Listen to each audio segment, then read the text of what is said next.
Connect, Pink Floyd, Motorola, and General Electric. Let me repeat the question. Connect, Pink Floyd, Motorola, and General Electric. This is the audience question for today's episode of Are You Quizzing Me, your favorite quizzing and trivia podcast show. This is episode number 131. Cue the music. Welcome to Are You Quizzing Me? I am Vineet Nair with my co-host Aditya Kashyap. This is a quizzing trivia podcast show. Join us as we dive deep into history, science, pop culture, and so much more. Let's get quizzing. Welcome, ladies and gentlemen, to the 131st episode of Are You Quizzing Me? What you heard just before the musical sting was the audience question for this week's episode, which I will answer at the end of the episode. But for now, I welcome my partner in crime, partner in quizzing, and overall demolisher of moi, Mr. Aditya Kashyap, to start off today's episode. Amazing. I have no idea what the audience question is. I'm hoping along the episode somewhere something will strike me and I'll know the answer by the end. Which also leads me to a couple of things, actually. For those of you who have been following us for the past 130 episodes, I know 131 is not exactly a special number to celebrate, but hey, 131. That's way further than we expected to come when we started along. And at this point, we're doing a few fun things. So in case you haven't checked those out, we usually plug it in at the end of the episode, doing it at the beginning. Check out the Sunday quiz that's happening on Instagram. It's fun. It's one theme and it's multiple choice, which we don't do usually on the podcast. So that's a different vibe to it. Go check it out. Quite a few people participating. Love people correcting me, because one thing we know about trivia nerds is they cannot tolerate incorrect trivia. So please go ahead and correct us if we are wrong. The other thing, Vineet and I both love our Reddit page. Thank you always to Ashwin for helping set it up. And there is stuff happening on the Reddit page as well. Fun questions being posted both by fans and friends of the podcast, as well as by Vineet very regularly, and once in a while by me as well. There's that. The other thing is on Reddit and on Instagram, there is this thing that I recently started posting, which is episode spoilers. And it's nothing more than images. And each image connects to, in some way, maybe direct, maybe roundabout, 2 questions from the episode. So once you've heard the episode, come back to that post or go to Reddit and see if you can figure out what the connections are and share it in the comments or whatever not. It's a fun thing for the friends of the podcast to kind of participate in. And lastly, this is something we're going to start based off of suggestion from our lovely listeners who suggested that maybe potentially we could ask an audience question at the end of the episode that we answer in the next episode. So Vineet asked the opening audience question, which we'll answer by the end of episode 131. And at the end of episode 131, we'll ask a question which we'll answer at the beginning of episode 132. That's the plan for now. Let's see how it goes. And if you have feedback, please share. Okay. A lot of random housekeeping. I'm going to start with my first question. Vineet, are you ready to tackle some trivia? Yes, I am. All right. So for my first question, I'm going to talk about a genre of books that regular listeners of this podcast would know I am a huge fan of. I've already mentioned I love the book Catch-22, probably my favorite book. A previous episode featured Kurt Vonnegut's Slaughterhouse-5, and this one has to do with Ray Bradbury's Farenheit 451. We have also featured trivia about this particular book in some previous episode. Please don't ask me which one. If you can find out which one it is, please tell us also. All right.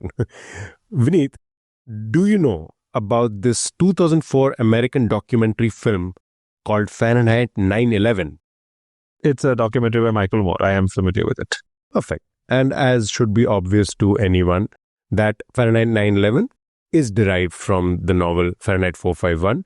One of the taglines, by the way, of the movie was "the temperature at which freedom burns," which also is literally the temperature at which books were supposed to burn at. Ignition temperature of paper. Exactly. Presumably, or legend suggests that Ray Bradbury called up the fire department and asked them, what temperature does a book burn at? And some random guy over there answered and he said 451 Fahrenheit, which is apparently not actually accurate. Mm-hmm. So the name of the book is perhaps a misnomer. chemists out there, please let us know. In any case, that is the name of the famous book, and that inspired the name of the famous 2004 documentary. Yes, very well done. It is by Michael Moore. The subject of this documentary is the presidency of George W. Bush. It talks about Iraq War and, of course, 9/11, right? September 11 attacks, most consequential terrorist attacks in modern history. Vineet, do you know there's a sequel to Fahrenheit 9/11? The sequel to Fahrenheit 9/11, Michael Moore's documentary, also by Michael Moore. Exactly. It is a documentary by filmmaker Michael Moore. I want you to tell me what is the name of the sequel to Fahrenheit 9/11. I think it wasn't a particularly good one. It wouldn't become a hit. I think this is related to the Trump election, right? That was going to be my first hint. I know this. I'm going to tell you the subject is the Trump presidency, the Trump election, the first term. Yeah, this is Trump 1. Basically, this is about Trump 1. I'm trying to remember the name. It's also Fahrenheit something. I can't remember why, but I think it's Fahrenheit 11/9. Ooh. But I don't know what the funda is. I don't remember the funda or anything like that. But I think it's that. Don't quote me on it. Well, you know what? I am going to quote you on it because it is the right answer. It is Fahrenheit 11/9. Yes. Okay, good. Yeah, okay, great. Look, I think I've watched this documentary. Isn't this one that had the Michigan Flint water crisis and all those? Or am I thinking of another one of Michael Moore's documentaries? I'll be honest with you, I have not watched this particular documentary, so I can't tell you what is in it and what isn't. And yes, you're right, it was nowhere near as lauded or as well received as the original one, Fahrenheit 9/11. Yeah. Which also had its own criticism and detractors, but for the most part was pretty acclaimed. Fahrenheit 11/9, not so much. Question was going to be, of course, what is the name? Well done, you cracked it perfectly. What is a funda, as quizzers like to say? I already told you I don't remember the funda. Give me a clue. You kind of took my first clue away. It was going to be that it's about the Trump election. So think about, there are few very significant moments for anybody who follows American politics. And if you don't, well, good for you. Please don't start. But in case, like me, you are unfortunately deep into that rabbit hole, you would know there are a few special moments that have defined the Trump presidency over the years. Some of them which should have been a clear indicator of what was to come. The first one being when he announced his presidency and his presidential run, and he came down the escalator, the golden escalator image that is going to be remembered in history. So that is there. Of course, for his second term is the assassination attempt on him. Few pretty iconic images. This was a very iconic moment. This was perhaps a defining moment in that first presidential run. So a defining moment in his first presidential run led to the naming of the documentary as Fahrenheit 11/9. Yes. And also another obvious clue is the fact that 11/9, just like 9/11, refers to the American date notation, right? Oh, this is November 9th, right? That would be the election victory. Perfect. Simple answer. Yeah. November. Yes, yeah. Yeah, exactly. I love the poetry of it, that Fahrenheit 9/11, September 11th attacks, and of course had to do with the George Bush presidency. And then the next Republican president comes, which is Trump, and his election victory is announced on November 9th. And that becomes Fahrenheit 11/9. So Fahrenheit 9/11 had a sequel, Fahrenheit 11/9, both by Michael Moore, both by Republican presidents in the 21st century. And both telling you how they were probably not the best presidents. But hey, listen, Michael Moore initially tried to partner with Harvey Weinstein to make Fahrenheit 11/9. And if you were to go with anything with the Epstein files, clearly nobody across the political spectrum or across the social spectrum in the US is exactly an angel. So that's that. Fair enough. I mean, like, I also kind of think that, when you say Republican president, it's kind of become like a bad word right now with Trump being embodying that. But compared to Trump, and I thought, like, at the time, I thought Bush was bad. But compared to Trump, the man is a genius and an angel. he's an erudite person who is so Yeah. thoughtful in his approach to world politics and domestic politics. Yeah, it was just, it's all perspective, like Einstein was right. It's all relative. Indeed, it is all relative. And that is my first question. Well, Craig, very quickly, Craig, even if you didn't know the funda, props to you. Okay. The baton is in your hands. I will take the baton and move to India, our particular little homeland, and something to do with rivers. And I will give you clues for this. Not many, but you should be able to do it. So, okay. As you may already know, most rivers in India are objects of reverence. Rituals, pilgrimages, often associated with rivers. The River X is a striking exception. Although it is a major tributary of the Yamuna, which is a sacred river, local belief holds that this River X is cursed. Its waters are described as tamasic, basically imbued with anger or aggression, and are often blamed in folklore for the violent reputation of the surrounding region of that river. As a result, this river has never attracted temples or large-scale worship. There are many legends to this. There are many legends to this. One popular legend traces this curse back to the Mahabharata. The region through which X flows is said to have been part of the kingdom of Shakuni, Right. where the infamous dice game took place. After the attempted disrobing of Draupadi, she is believed to have cursed anyone who drank from the river, which was then known by its older name. Ironically, this very belief is now credited with protecting X from human interference. Avoided for centuries, this river has remained remarkably pristine, allowing wildlife such as muggers, gharials, and river dolphins to thrive undisturbed. Today, it stands as one of India's cleanest and most ecologically intact rivers. So, long question short, identify the river. A major tributary of the Yamuna, one of the cleanest rivers in modern India, something to do with Shakuni in Mahabharata. I'm going off the assumption that this is a name that should, if not be at the tip of my tongue, be definitely very familiar. Oh yeah, it is very familiar to you. Even if not the name, the region around it is also known roughly by the name of the river. So that region is definitely known to you. Okay, when you say region, and I'm thinking somewhere in that general region, I'm thinking of the mountain ranges or the mountainous regions. No. I'm not very familiar with the geography, but yeah, not very mountainous. Oh, okay. At least not what I've seen of it in film. Okay, I was going to go with something like Kumaon, and that's the first thing that came to mind. Oh, no. Is it an official name by any chance? Is it like I know Uttarakhand doesn't make sense, or Uttaranchal doesn't make sense, but is it used in some official state, district, city demarcation, or is it a general region which is not necessarily official? It's a general region. It is known by that name. There are places named after it. Unfortunately, my school knowledge of Indian rivers and tributaries is failing me. No, it's fair. It's completely fair. I feel like I just remember the 5 Punjab rivers. I remember Manadi, Godavari, Krishna, Kaveri. I remember that in order. Good for you. I wouldn't be able to do that if you put me on the spot.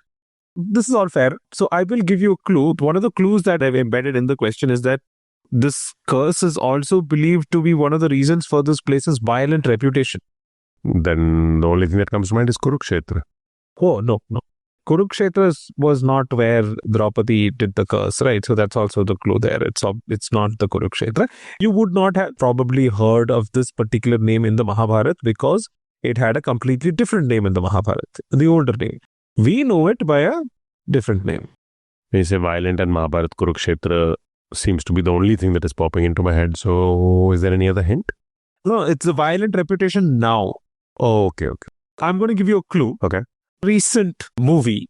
You also have to take into account that when I say recent, I also include the 90s and 2000s in that. So let's just say a few years. Let's take a few years ago that we both enjoyed and we both recommended. Okay. The very first line of the movie has this name in that. A similar example of Moby Dick, the first line is "Call me Ishmael." This also has a very distinctive line that begins the movie. Technically, it also begins the movie and ends the movie with a similar line. Does this line feature the name of the river, or the name of the river is the name of the movie? This line features the name of the river. Ah, okay, got it. Actually, he's referring to the region, but the name of the region and the name of the river is the same. So, Oh, got it. I don't think Gangs of Wasseypur starts and ends with the same line. oh no. Yeah. So this movie starts with a narration, and this person says this iconic line. And towards the end, the denouement of the movie, he again starts the last paragraph of narration with this line.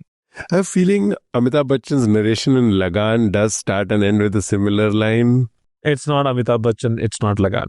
Okay. It's more recent than that, much more recent than that. We've both recommended on this podcast. We've both loved the movie. Oh, okay. So 2000s, 2010s. A little more recent than that. So you meant recent when you said recent. Okay. Yeah. Like 2020s. Yeah. Huh. And we both liked it and we both recommended it. Yeah. Wow, this is I'm gonna be so annoyed when I figure out what the answer is. Give me a hint. The next hint is that probably I'm not ashamed to say that I did tear up during this movie. Wait, you're not ashamed to say that you didn't tear up? No, I'm not ashamed to say that I did tear up during this movie. Ah, okay. During certain points, towards the climax and all. This is gonna annoy me. You actually saw the movie first and recommended it, and then I saw it much later. Homebound, I remember we both. No, it's not Homebound. Okay, I'll give you my last clue. Yes, please. Also, another movie. It's actually the name of person and another movie, but it should point you to the direction. It's almost like a give me. Okay, please give me. So, other movie that I want to give you as a clue is Pan Singh Tomar. The Chambal region. Yes, it is the Chambal. Chambal, the violence. Got it. Okay, great. Oh, I didn't know it was where Shakuni's thing is supposed to have happened. Okay, interesting. Yeah, so it's one of the myths. There are lots of myths. The Chambal, yes, it is not a revered river like the rest of the rivers are. Oh my God. Yes. I knew I would hate myself when I figured out that. And did you guess the first movie? The one where the line begins with this. Oh yeah, no, I still haven't figured that out. It starts with Chambal, it ends with Chambal. Something that was a tearjerker we both loved. Not a tearjerker, but I did get emotional. I will give you the first line of the movie in hopefully the same intonation. Please do. Ye hai Chambal. I love that. But oh my God, did not ring a single bell. Ye hai Chambal. Okay, Vidhu Vinod Chopra. 12th fail. 12th fail, yes. 12th fail starts with the first line of the movie is Ye hai Chambal. No chance in 7 lifetimes was I going to guess that Vidhu Vinod Chopra's 12th fail referred to Chambal at any point. Like, that's not the memory or that's not the word I would associate to 12th fail at all. But okay. So don't blame myself for not remembering that, but the rest of it makes sense. Yeah. Okay, so the Chambal River is what I was talking about. The ancient name of the river is the Charmavati. Okay. Local folklore deems the Chambal River cursed due to Draupadi's wrath after her humiliation in Shakuni's kingdom during the Mahabharata dice game. She cursed anyone who drinks from the Charmavati waters. Its tamasic waters symbolize rage, and locals blame them for the area's banditry history, such as dacoits like Pan Singh Tomar. No temples line its banks like those of the Ganga or the Jamuna. The curse preserved the river's 960-kilometer course through Rajasthan, Madhya Pradesh and Uttar Pradesh, making it one of India's cleanest rivers despite urban proximity. It hosts the National Chambal Sanctuary, spanning 5,400 square kilometers, and it protects critically endangered gharials, mugers, gangetic dolphins, and birds like the Sarus cranes. The IUCN recognizes the Chambal for its role in gharial recovery from near extinction in the 1970s. Locals avoid bathing in or performing rituals with the Chambal's waters. Now, I mentioned that this is one local myth or folklore that depicts Draupadi's curse. There are additional myths that link its curse to being Narmada's sister or deriving from Kali Ma's skin, hence the name Charmavati. Wow, okay. But I haven't been able to get too many details on those particular myths. I particularly like the Draupadi one, so I went with that. In either case, all of them basically end up with the river being cursed and nobody doing anything holy near it. So it's the Chambal River and the Chambal region, home to India's most notorious dacoits. Very cool. I should have guessed it with most of the clues. The 12th failed clue. I failed that. So, but the rest of it was makes so much sense in retrospect. I watched 12th Fail multiple times. Ah. It's one of those movies that just resonated and I really, really enjoyed it. Yeah, I recently was going through the movies I've watched recently, and 12th Fail is one of the movies. I usually go on IMDb and I'll rate the movies that I've seen so I can go back and refer to it. And I saw 12th Fail I'd rated as a 9. Yeah. And for a movie I've rated a 9, I've only seen once. That is rare. I try to revisit films that I've rated high. Just that if it's a great film I liked in the first go, why not go back to it? I'll probably watch it soon again. But yeah, great clue, great clues, and a great question. Wow. Who would have thunk the chumble? ये है Chambal. So, here we. So you spoke about Mahabharat, which is a pretty important text in the Hindu religion. And I'm going to do a religion segue, and I'm going to go to Christianity. And it's different branches, I guess. I'm sure you're aware of, but do you know the history behind the Methodist movement? I may have read about it in passing, but I'm not ready to answer a quiz question on it right now. So, but I am fated to it. So, No. I will not make this a theological quiz. That would be a Sunday quiz at some point where it would be all theology-related questions. So watch out for that. But no, this one is, I'm going to give you the information in this case. The Methodist branch of Christianity was started in England by a group of men. And the most prominent of these were specifically the brothers John Wesley and Charles Wesley. They were both at University of Oxford. They founded the Holy Club. And eventually, through the years, with the philosophical paths that they took in life, they ended up with this different branch with its own identity within Christianity. The reason, and just another piece of trivia, the reason that it is called the Methodist is because the fellow students at the university thought that these guys used rule and method a lot in their religious affairs or in their religious thoughts. So the rules and the methods were very important, and very direct etymology there. Methodist comes from that. Okay, so there were John Wesley and Charles Wesley. The other third person who's mentioned very prominently in this is George Whitefield. Just like the other two, he was also a preacher and one of the founders of Methodism and the evangelical movement. really? Unlike the Wesleys, though, he embraced Calvinism. So over time, there was a little bit of bifurcation. Calvinism, which is also called Reformed Christianity, it is a major branch of Protestantism. The history of it, anybody who's interested can go read up on. Okay. TLDR, these two brothers started Methodism or Methodist Church in Oxford. They were joined by another gentleman by the name of George Whitefield. They worked on this. They came up with a structure. At some point, they also had a bifurcation where George Whitefield embraced Calvinism. Now, George Whitefield died before the other two. And while writing a memorial sermon for George Whitefield, John Wesley used a specific phrase which we continue to use till date. 1770 was when this phrase was presumably first used in print or as its first occurrence.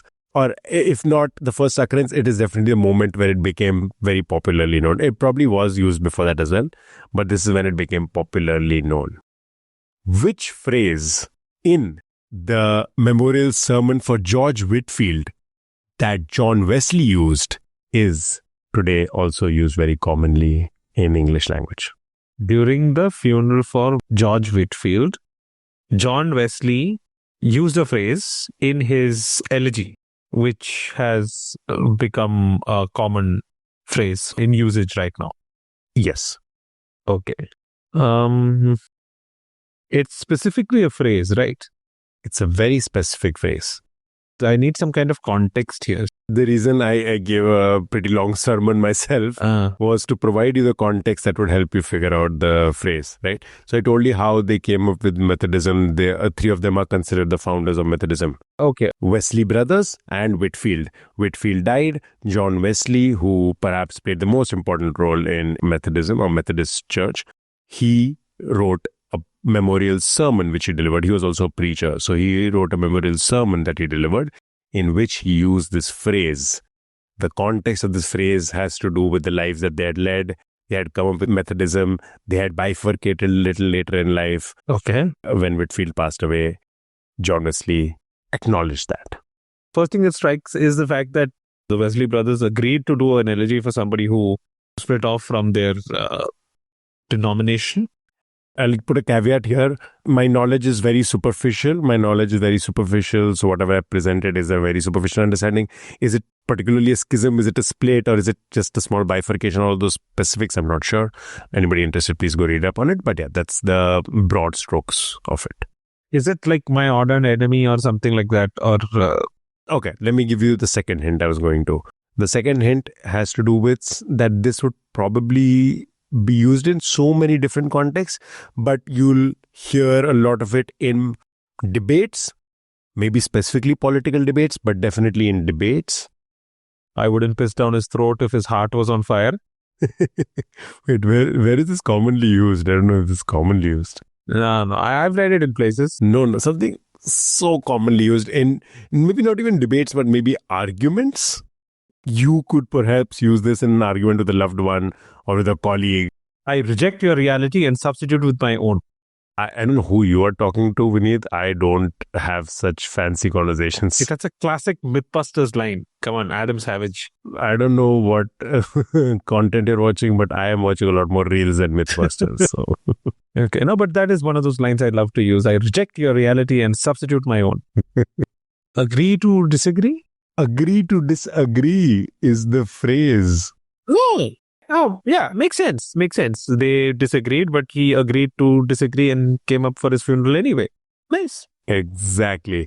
So again, because this is a straightforward enough phrase, we can't exactly pinpoint that this is where it was first ever used. Okay. Perhaps it was used in other cases, other contexts. Agree to disagree sounds pretty straightforward. But it has definitely been popularized by John Wesley's use in his memorial sermon for George Whitefield. And context makes clear why it would have been popularized as well. It was two people who were leading thinkers in that particular space, in that particular time. And when they had disagreed, they perhaps in death, John Wesley decided to agree with him, even as he disagreed. So the quote goes exactly, "There are many doctrines of a less essential nature. In these we may think and let think. We may agree to disagree. But meantime, let us hold fast the essentials." Nice. And that's where agree to disagree finds its roots. And I thought it was just so interesting. It's such a commonplace phrase, like agree to disagree is you'd bandy it about randomly in conversations and arguments. Comes from this very specific and very significant moment in Christian history. Nice. Very nice. I stumbled onto the answer, but I'll take it anyway. I'll take the credit for it anyway. You're doing some very good stumbling today. I like it. Very nice. Okay. You ended us on the British Isles, and I'll continue my questions from there. In the late 19th century, a few seeds from the Royal Botanical Gardens at Kew were planted somewhere in Asia, leading to the rise of a multi-billion-dollar industry. By the early 20th century, a company famous for revolutionizing transportation in the British Empire became the largest owner of plantations in the same region. So my question to you is, what plant and which company? Transport, British Empire, industry, makes me think tea. Tea was one of the big drivers of train. Like, of course, they were transporting a lot of things, but tea was one thing they were transporting a lot. Yeah, but why would they need to get seeds from the Royal Botanical Gardens? I don't know, maybe it was like a roundabout way, like go from China, fly to London, come back. And I'm not sure tea gardens are like planted with seeds. I don't know how I honestly don't know how seeds are tea. I do know they are tea trees, by the way, and they are much taller than they look. We purposely pruned them to that size so it becomes easy to pluck. A beautiful, beautiful song, a random pop culture recommendation because you mentioned this, is Ek Kali Do Patniyan. This is a song by Bhupen Hazarika, one of the greats of Assamese music. It's such a beautiful song. I lived in Assam for a while, and that's where I encountered the song. And it's apparently something that he was inspired by when he saw the women singing this song while they were plucking the leaves. It literally talks about Ek Kali and Do Pattiya, which in Hindi translates to one kali, which is the flower bud, and two leaves, which is how it appears. So Ek Kali, Do Pattiya, which is what they pluck and they put into their baskets if you've ever seen a tea plantation or a picture or a video. Anyways, so not tea, but still the British Empire, still a huge business and something to do with transport. Multi-billion dollars. Then it has to be some sort of a fruit. I'm going to say some apple orchard. No, apples came from Kazakhstan. You know your fruit history. I'm impressed.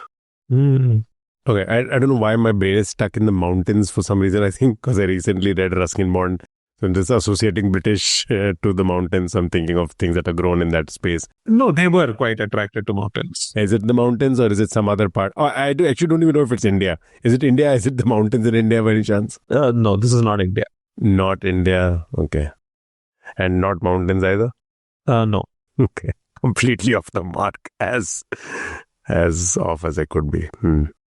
Okay, so if it's the British, then could be Hong Kong, could be Singapore, could be Malaysia. Like I mentioned, the location that I'm specifically asking you in this question, where they took the seeds and planted it, was not in India. But you do find this plant in India now. Okay. Especially in Kerala.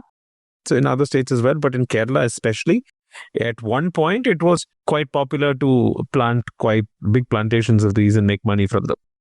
Okay. Does it have to do with food consumption or some sort of edible consumption from this tree? No, absolutely not. No. Okay. Clue that you should be taking is that a company that became famous for revolutionizing transport in the British Empire ended up, becoming the largest owner of plantations of this particular plant. I mean, I know trains were used for transporting timber as well. I don't know if there's some specific kind of timber. No. This is going to make me sound very stupid. Is sandalwood in Kerala? No. Not stupid per se. Sandalwood is native to India. Yeah, but I don't know where specifically, which part of India. Okay. No. Basically, the area that you're talking about is correct. The tri-region of Tamil Nadu, Karnataka, Kerala is natively where you do find varieties of sandalwood. Yeah, so not stupid. All right, glad. No. But something that has been imported into Asia and also India very recently. Yes. Not recently, but yeah, in the late 19th century. By recent, of course, not by Bollywood movie recent standards of the 90s and 2000s. That's why recently I went like, not ancient history. Kerala non-food tree. Mm-hmm. No, yeah, no idea at all. It's a cash crop. I think you would have stumbled upon that by now because when I told you it's not an edible or whatever, the way that this is harvested requires the use of a very specific, very sharp tool. And the product itself can be transformed without the help of any factory or whatever. In Kerala, you would have at one point, especially in the 90s, you could go to homes and find them kind of processing this at homes itself. Like I've seen it in my uncle's home. And it used to be a huge industry as well. So I'm assuming right now the Mallus who are listening to the podcast are all shouting at me with the answer, right? Yes, for sure. No, they started shouting some time ago. Yeah. This sounds like this is very common cultural knowledge. Okay. I don't know if my friend Neha listens to it, but hey Neha, sorry, I haven't got an answer yet. Transportation industry and plant. I'm just telling you to think of these two.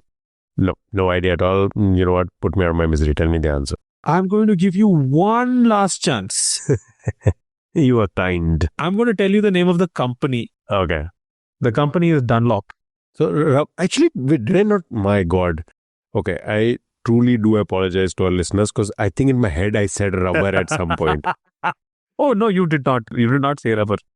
Not even a R. In my head, I said rubber. No, you did not say rubber. It is rubber. Yes, it is rubber. The company is Dunlop. Okay, fair. Makes sense. Rubber only came to me when you said Kerala cash crop and all. Interesting. Wait, but explain to me, rubber only came from the Kew. Oh, wow. So it didn't exist in Asia before that? No. So, story time.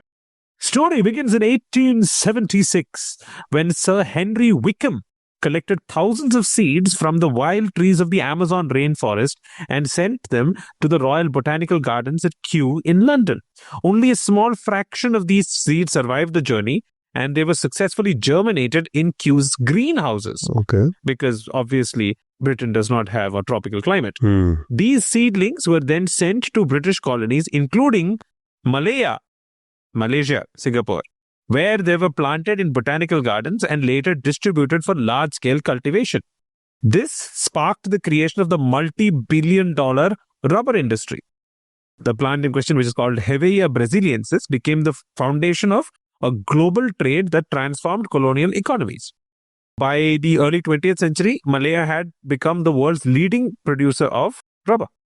The company that became synonymous with this transformation was also Dunlop, originally a tire manufacturer. Dunlop recognized the strategic importance of controlling the raw material for its products. By the 1910s, it began acquiring vast tracts of land in Malaya, and by 1917, it owned around 60,000 acres, making it the largest plantation owner in the British Empire. Wow. Okay. Cool. And have you actually seen a rubber tree and how it's collected?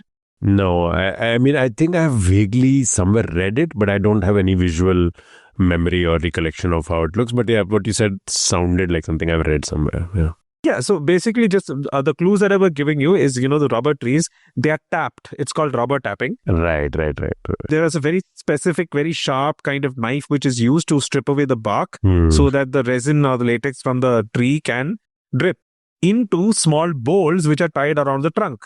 So when you travel through Kerala, at least less common now, but maybe 20, 30 years ago, it was much, much more common.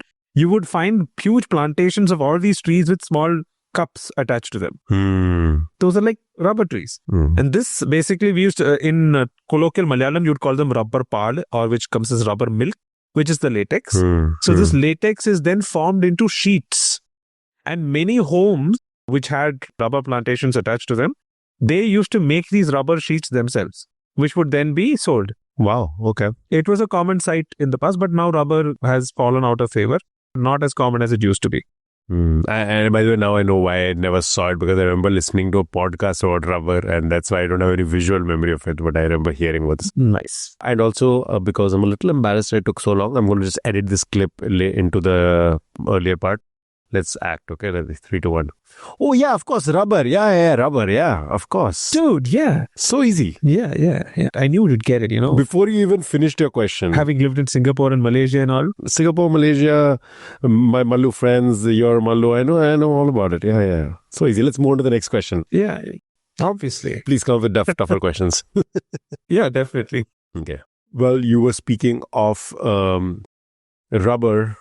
And I'm going to talk about another thing that is associated with trees, and that is a book. That's a segue. And quite literally in this case, the Man Booker Prize. Vineet, before I go into it, any Man Booker Prize books that you've read and love? Anything that comes to mind? Atonement. Okay. The God of Small Things, one of my favorites of all time. The Tiroy, yes, of course. Yeah. Perfect. So, Man Booker Prize or the Booker Prize has been awarded over the years. I think it started in 1969. A lot of books have stood the test of time. Some of them have had controversies attached to it. I am talking about a specific Man Booker Prize award in 2010. This was given to the book The Troubles by J.G. Farrell. Troubles is a novel that concerns with the dilapidation of once grand Irish hotel in the midst of the political upheaval during the Irish War of Independence, which was in 1919 to 1921. So that's where the story is based. The author himself, J.G. Farrell, died in 1979. My question is, why was this book awarded a Booker Prize in 2010? So why was the book The Troubles awarded the Booker Prize in 2010 despite having been written in 1979? 1979, the author died, so it was written even before that. Oh, okay. Was it published only in 2010? No, it was published before the death of the author. The Man Booker Prize started in the 60s. So this was published prior to the Booker Prize, and they decided to, correct themselves and give a prize to it or something like that? I mean, before the 60s also, there were so many great books and novels.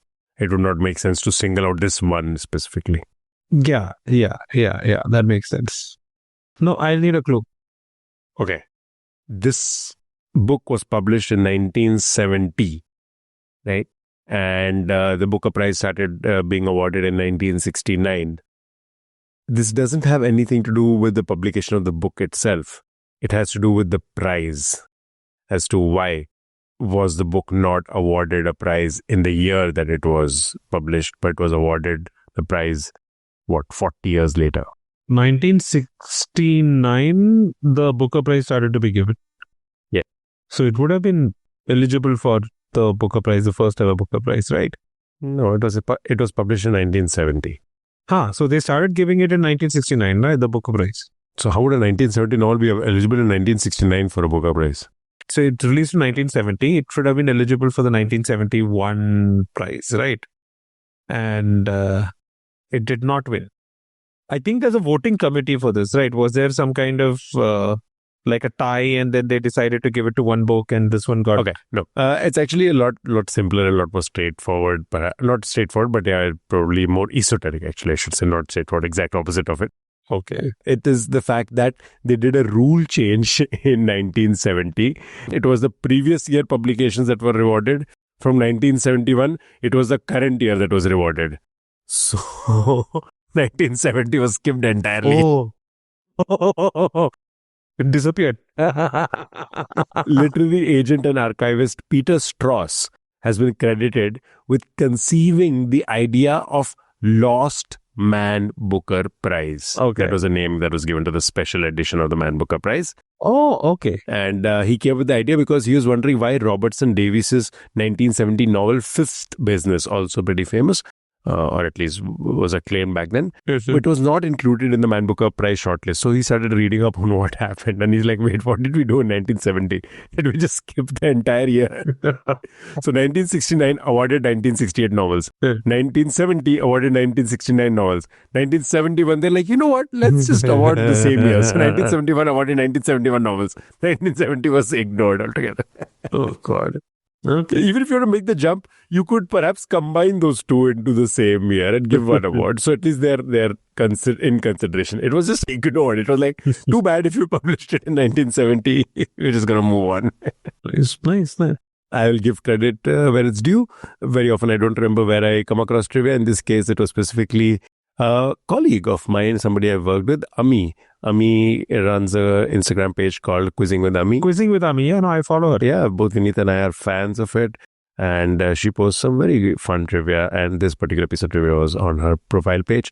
She used to be part of a trivia company that I have worked with in the past, and I continued to work with. She used to do content or curation for them. So, well, a lot of experience that lady carries with her in the quizzing and trivia space. So, well worth your time and attention. I think she posts questions every day on Instagram. It's very interesting the way she comes up with questions.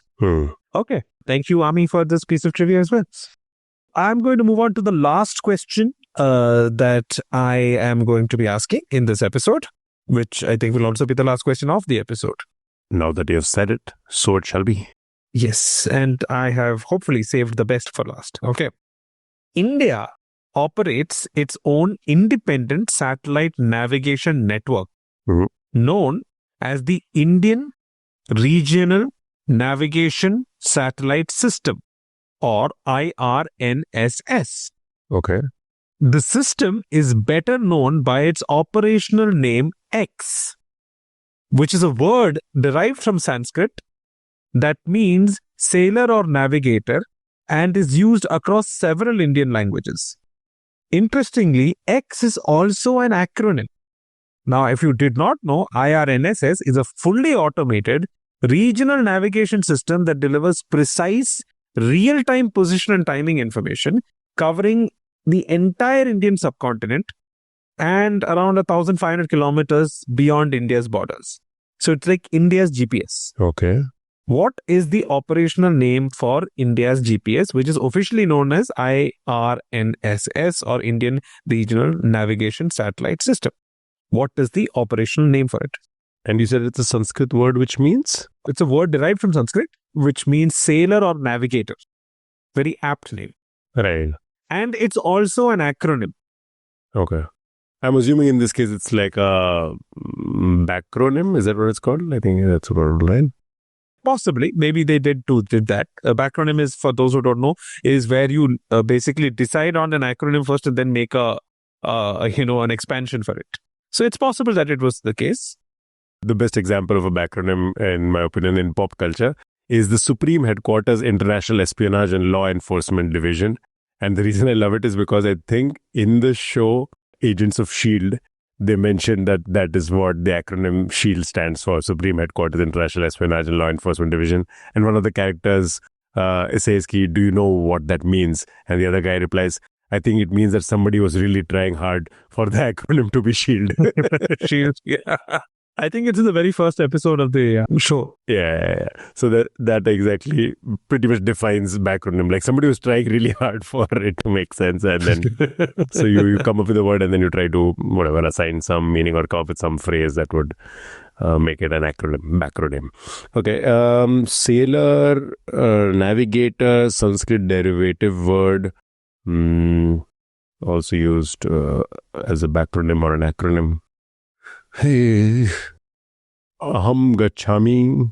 No. Tvam pathasi. No. Rama gachati. Where are you getting these? Is the extent of my Sanskrit knowledge. Oh, okay. My Sanskrit ends there. Wow. Okay. So no, I don't remember enough Sanskrit to immediately figure out what navigator. I'm assuming if it is in Sanskrit, it potentially is also somewhat similar to the Hindi word. But what is a Hindi word for sailor? Sailor. Samudra Yatri. No idea. There are certain words of the same domain in English which are surprisingly similar sounding to this Sanskrit derived word, even though, like I mentioned, this word comes from Sanskrit and those words come from Middle English, Older English. Okay. We are tracing it back to Indo-Proto-European roots, potentially. Yeah. Sailor, I don't think there's any equivalent to sailor in Hindi. So, like I mentioned, it basically means sailor or navigator. Oh, interesting. Navigator. Now, of course, now means boat. Is there a word for boatman? I think, is it navik? It is navik. It is navik as in Navic. Now, Aditya, Okay. you are a man of words. You have a way with words, with puns, with backronyms, with acronyms, with whatever you want to call them. So, what do you think it stands for? Navic. Okay. And it has to do with our satellite system. So I'm going to say I is India. Mm-hmm. V and AVSC, astronomical via navigating astronomy via Indian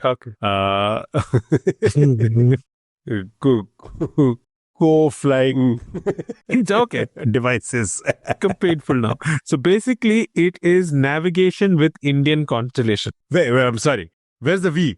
Navigation, NAV. I quote Vineet Nair from a few episodes ago where he rejected my Sunita Williams trivia. I reject your premise. And substitute your own. And substitute your own. So, story time. So I found this quite an interesting history. Indian Regional Navigational Satellite System, IRNSS, is operationally branded as Navik, which is an independent regional rival for the GPS on the Indian subcontinent.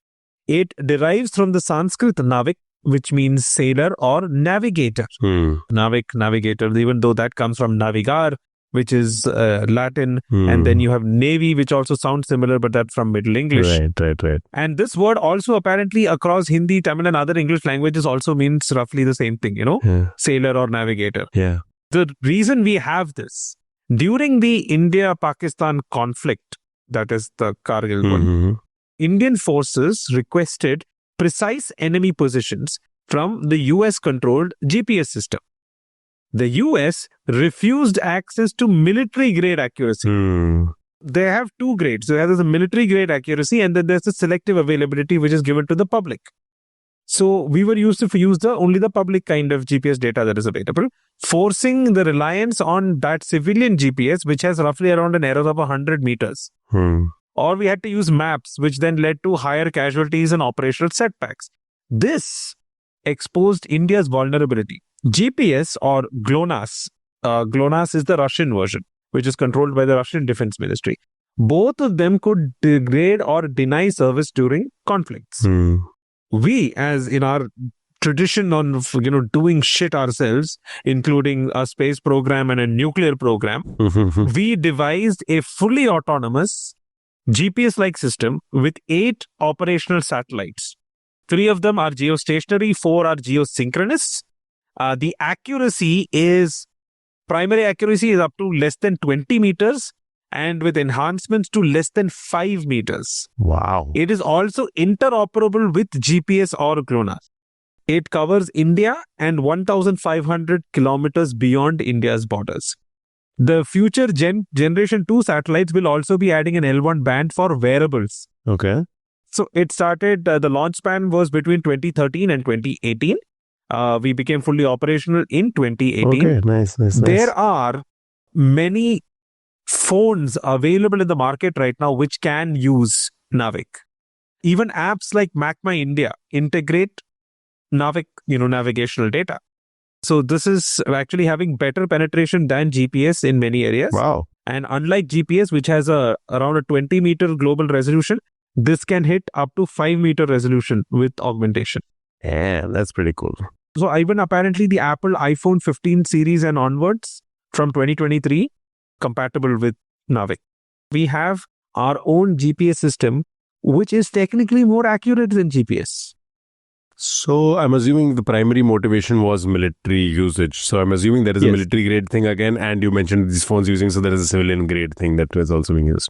Yes. The other countries which have something similar is GPS. China. Yeah, China also has its own kind of thing. Yeah. But the huge coverage, like worldwide coverage, is GLONASS and GPS. Right. Yeah, I remember reading about that. I did not know there's something like Navik which exists. Well, something to take pride of in our country's progress. I love that. Actually, yeah, you're right. I think some of those things that we had the chutzpah to be like, you know what, screw it, we're going to do it our own way. The nuclear program or the space exploration, and now I guess this as well. There's been some very cool technological advancements that India should take pride of in its history. There's a map going around which shows the knowledge transfer of nuclear physics and nuclear programs. So as in one country got it through it was either transferred officially through back channels from the government to government, or it was spied upon. So when you look at that, you can see a line that continuously connects every country that currently possesses nuclear powers, except India. India is like an island in that, because we did it completely ourselves without spying on anybody else or without having somebody gifting it to us. Or as the skeptics might say, we were just so good at it that nobody figured out that we got it from them. I remember reading this on some random unrelated Reddit page where somebody's like, have you heard of any female serial killers? That's right, you haven't, because they're so good at it. Okay, you had me in the first half. I thought you were going somewhere else with that, but yeah, I was about to mention a couple of female serial killers, and then it was like, oh yeah, they are good at it. Yeah. But in any case, whether we were really, really efficient at stealing it, which would be the cynical way of looking at it, but let's take the optimistic route. And yeah, kudos to all the scientists and the brains that came up with this. And you know what? We credit the scientists very often, but there are so many people who work on these projects. So everybody from the person who prepares the food in the kitchens to maintenance, everybody deserves credit. I was literally about to say chaiwala. Yeah, the chaiwalas, yeah, for sure. Without the political connotation. No, this is not a political connotation. I'm literally talking about the people who deliver chais to government offices, because our scientists, babus, whoever, the entire bureaucracy of India runs on chai. Yeah, we do. If the bureaucracy of India is an engine, chai is the diesel that goes into it. Indeed. And that brings us to the end of the episode. Yeah, it does bring us to the end of the episode. I'm going to point you back to the direction of my very, very short audience question, which was connect Pink Floyd, Motorola, General Electric. Aditya, do you have any idea what I'm talking about? GE, the Motorola logo. I don't know if Pink Floyd has a logo. Nope, nothing like that. I guarantee you Bertie knows this. Yes, we do have Bertie yelling at me now. This is way too broad right now, and clearly I'm not in my best mental faculties. Think business. Pink Floyd Business Connect. Business concept. Let's put it this way. Some theory that is named after these things? Yeah, somewhat similar. You would have heard of it. I don't know if you probably know it, but since you were in the software industry, the chances are you have heard of it. Yeah, that intrigues me, but doesn't lead me to any answer. Okay, I don't have many clues to give you here, so I will give you the answer. The answer is Six Sigma. Yeah, sorry, escaping me, but explain. Oh, okay. So Six Sigma is a methodology. So it's a data-driven kind of methodology for process improvement. Okay. You use it to aim for near perfect quality. When you say Six Sigma level of quality, you're saying that you have at most 3.4 defects per million opportunities. Okay.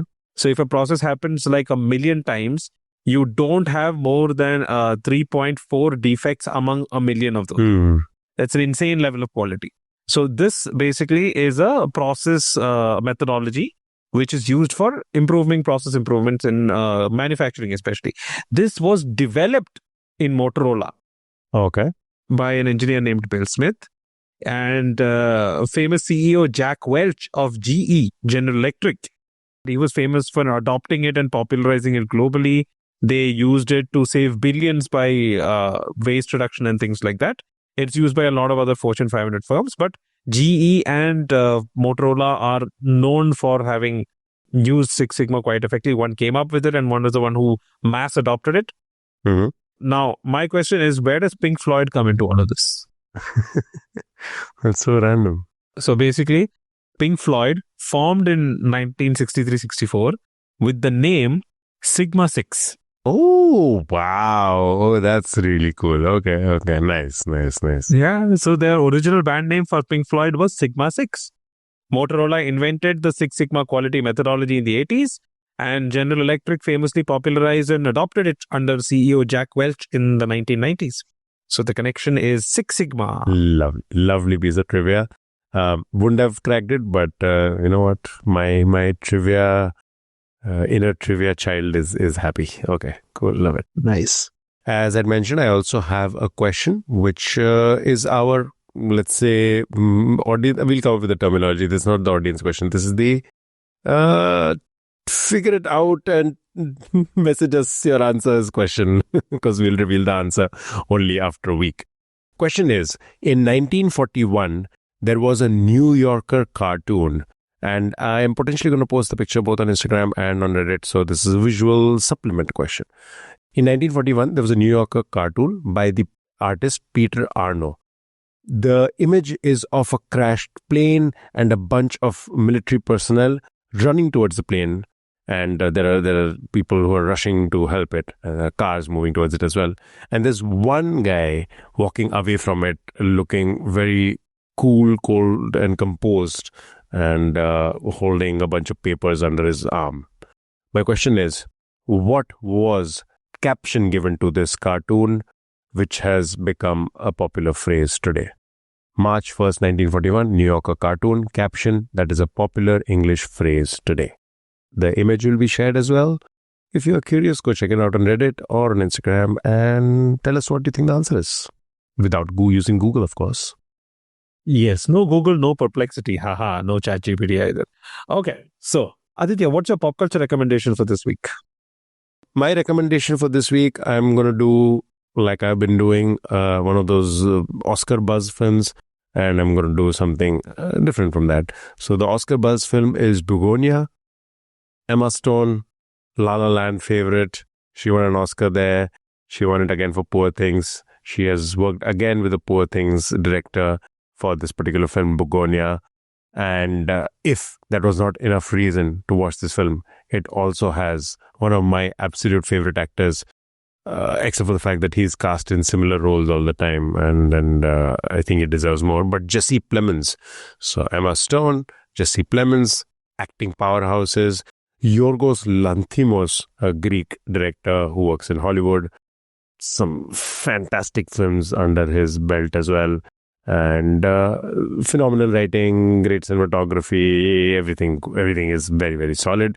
Check out Bugonia. Fun film.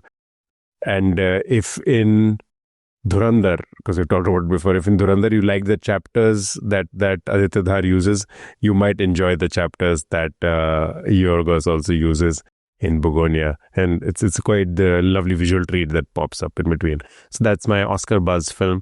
The other film that I'm going to recommend is Tumbad. Recently, somebody convinced me to go watch Maya Sabha. I regret it. Oh, really? That bad? I think they were going for something interesting. I think at its core, there was something truly, truly beautiful cinematically, possibly. I think the execution is very poor. I don't know, there's a part of me which really doesn't like dark films, like not dark in concept, but like dark like in visuals. And this is entirely shot in like a dingy, dark space at night. So there's anyways not enough light. But fine, if you justify that with the everything else, I'll get on board. Oh my God. In myself, I was just annoyed for the most part. I was like, I don't get what's happening. I don't get what they're trying to say. Which is sad because Tumbad is so good, but same director. This is back in 2018. Didn't get enough recognition when it came out, but eventually got a cult status as people started watching it. Truly, truly is a great film. If you want to watch something which is horror, but also very Indian in its approach. Very Lovecraftian, I think, is the term I would use for that movie. It's an interesting phrase to use it. Yeah, Lovecraftian probably as well. I would give a pass to a lot of the Thamma and the random films that have come out. Oh, no, absolutely. In that particular cinematic universe. But S3 was good. But anyways, that's notwithstanding. Tumbad is very original, feels very new, feels very fresh and good. So skip Maya Sabha, but definitely watch Tumbad and definitely watch Bugonia. Okay, very nice recommendations. I have a couple which I want to recommend. One is a movie from the 1980s.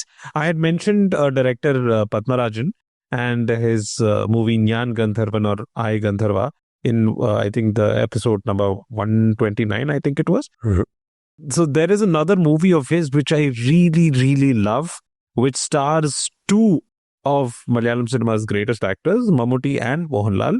They had acted quite a bit together in the 80s. It was only once they became like huge stars that, movies starring both of them became far and few between. So this particular movie starts off with, no spoilers, because the movie starts off with the Mammootty's character dead and Mohanlal's character coming to investigate as to why he died. Nice. I don't want to give away a spoiler, but there is Mammootty's character is a director and scriptwriter. So he is writing a script at the time of his death. And that script, there's a very meta thing going on throughout the movie. It's a very well-crafted movie, which I don't think I've named the movie yet because it's really going to confuse people who don't know Malayalam. But Oru Kariyila Kaattu Pole is the name of the movie. Interesting.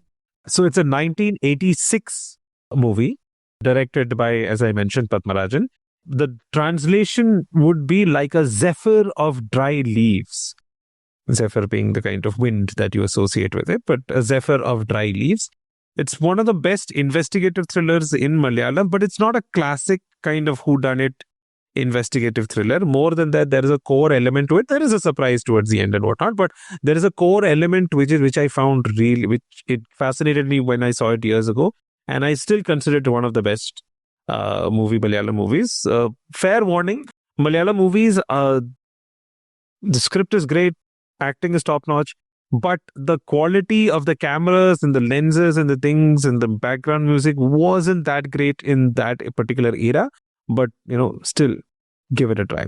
The second recommendation is a podcast that I want to mention, which I've been listening to recently and which might help many people understand me better because it resonated with me quite a lot. It's called Talk 90s to Me.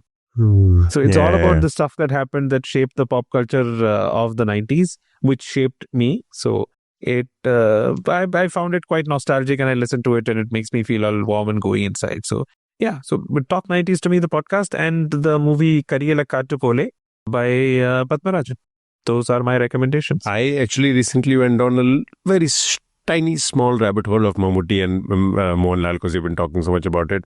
And I was like, oh, so who's the greater actor? And Oh, I love that. no. Actually, somebody asked this on Reddit r/Malayalam cinema or whatever I think the Reddit page is called.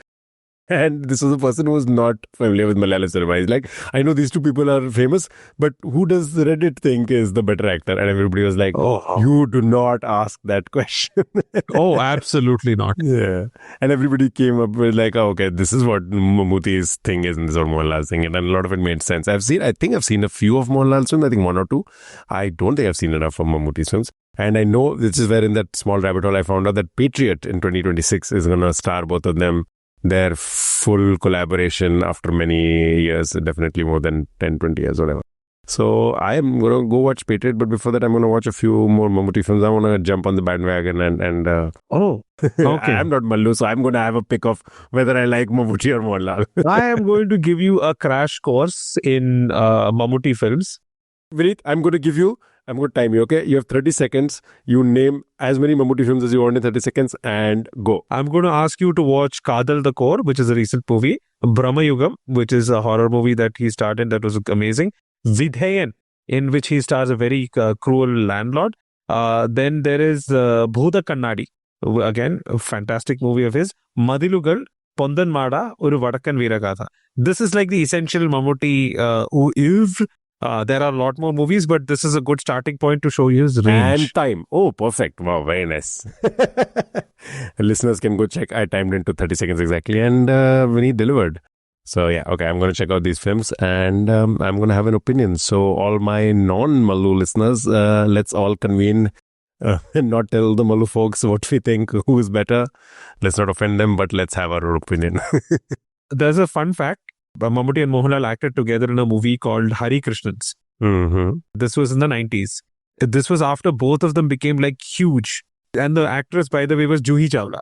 So the director actually filmed 2 climaxes for the movie. Oh. Because it was like a love triangle. And who does Juhi Chawla pick? So some areas in theaters got that she picked Mammootty, some got that she picked Mohanlal. Oh, lovely. Okay. Yeah, so I remember at the time people were like, which climax are we getting kind of thing. So I think they kind of distributed and spread it out. Some people saw both. Nice. And in between, I think there was also a plan which did not, come to fruition, that neither of them would get her because Shah Rukh Khan would show up and get Juhi Chawla. But Listen, a child of Hindi cinema. I love Shah Rukh Khan. He has done some great work. He has his charm. I read everything true about him. But don't do that. Don't, I can say right now, without having seen enough Mammootty Mohanlal films, I can still say, just don't do that. Never ever, any director ever thinks about it, please don't do it. Frankly, it's been insulting. Mammootty and Mohanlal could act circles around Shah Rukh Khan. No offense. But it's just a fact. None taken. That's all the time we have for today's episode. Thank you all for listening in. Please follow us on Instagram, follow us on Spotify, and wherever you're listening to us on this podcast, please go us and give us a 5-star rating on wherever you're listening to us, whether it's Spotify, YouTube. And if you want questions asked on the show, please feel free to send us those questions at areyouquizzingme@gmail.com. Our socials will be in the show notes. You can follow us on whichever platform that you're comfortable with. And I will, along with Aditya, see you guys next week. Go ahead and dig deeper. That's the catchphrase I came up with. What? Listen, I love rabbit holes. So, and you only come across rabbit holes if you go dig one out yourself. So I would say whenever you read something. No, rabbit holes technically mean a rabbit has dug it and you're basically going down it. Okay, Vineet, I don't know if you understand anatomy, human anatomy. Human beings are much bigger than rabbits. So you'll have to dig around the rabbit hole to try to figure out where to fit in. We are spending way too much time on the side of it. Bye.